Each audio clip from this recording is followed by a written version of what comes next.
Hey guys, welcome back.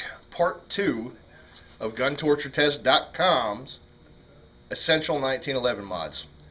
We're going to do from 5 to 1. Again, like I said in the last video, this is my opinion as far as importance goes. I know some people are going to disagree with me, but, you know, if you do, so what? Do it your own way. That's okay.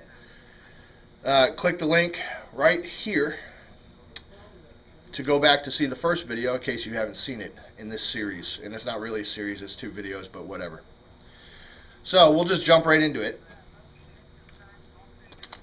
Number 5 on my list is a reliability job.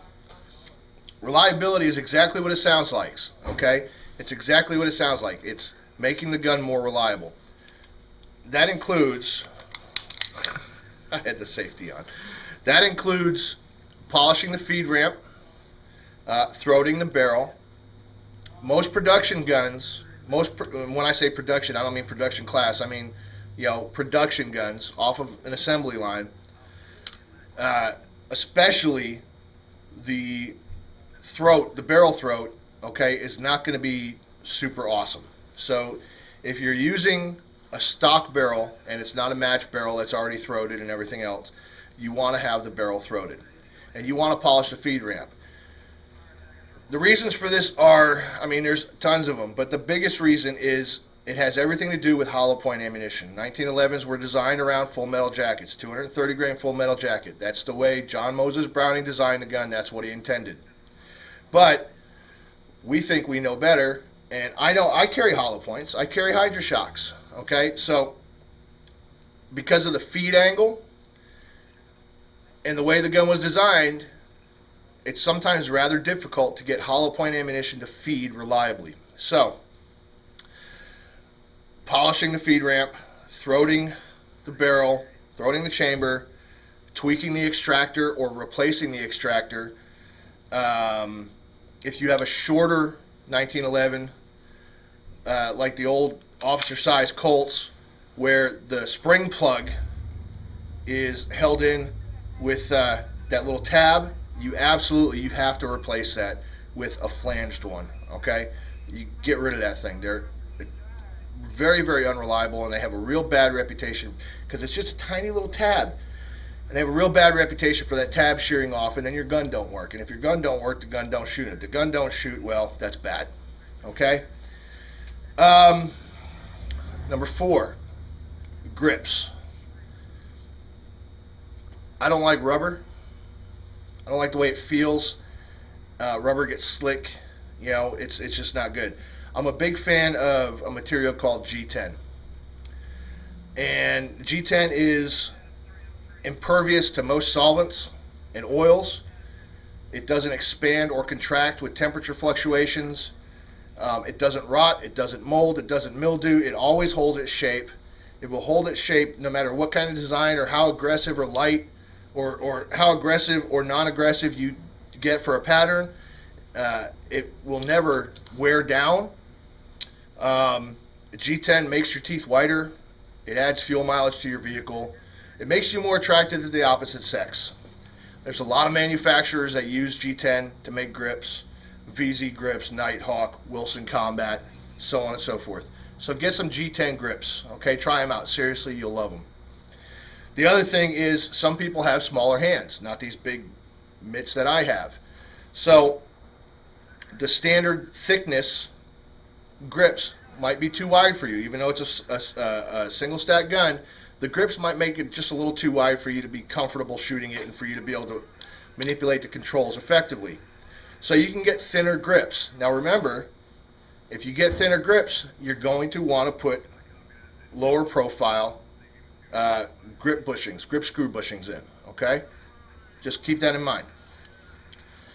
Number 3, sights.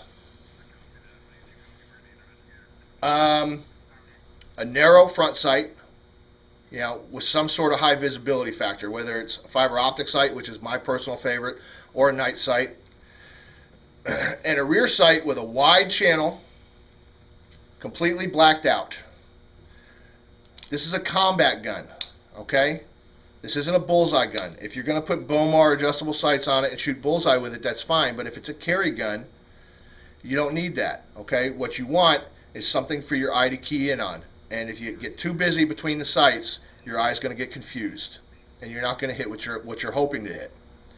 So go with something high vis up front and completely black in the back with a wide channel. So that way your eye keys right in on that front sight, okay, and you're almost always going to hit what you're aiming at.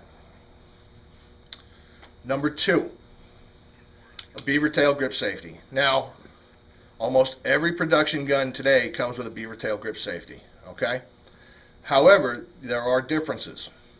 Some come with a memory bump, some don't. Memory bumps are great. As far as I'm concerned, memory bumps are necessary. What the memory bump is it's basically just added material at the bottom, at the base of the beaver tail grip safety, okay, so that you don't have to have an absolutely textbook perfect grip on the gun to actuate the safety, okay? Because this grip safety, if it's not depressed, the trigger's not gonna, you're not gonna be able to pull the trigger, hammer ain't gonna fall, gun ain't gonna go bang. If a gun doesn't go bang, it's a paperweight. What's the point? So, most guns today will have a beaver tail grip safety. Unless you buy like an A1 style, an old school style, it's not going to have a beaver tail grip safety, but it's absolutely needed. Also, if you don't have one, the other reason for putting one on is for a higher grip, okay? A higher grip puts your hand and your arm closer to the bore axis. The closer you are to that bore axis, the straighter you're going to shoot, okay? Very big deal. Also, it keeps you from getting bit by the hammer. That's kind of important. Number 1, as far as I'm concerned, the number 1 most important modification to any 1911 is a trigger job. So the 1911, despite being a 100-plus-year-old design now, okay, has the greatest single-action trigger pull of any gun ever. Nobody does better.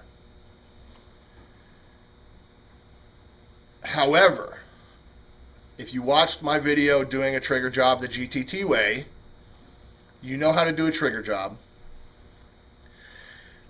The factory trigger job, the factory trigger off of a production gun can be made better. If you can get this trigger down to about 3.5 pounds, that's perfect. That's it. Really. These are my 10 essential modifications. Again, at the risk of beating a dead horse, I realize that there's some people out there not going to agree with either the modifications I'm talking about or the order I place them in. That's fine. Do it your own way. Do your own research. Don't take anything I say as gospel. Remember, I want to do another installment on the viewer questions series. So send me your questions to rich@GunTortureTests.com. Let me know if you want me to read them on the air. I will. And that's it. We'll see you next week. Rich from GunTortureTests.com.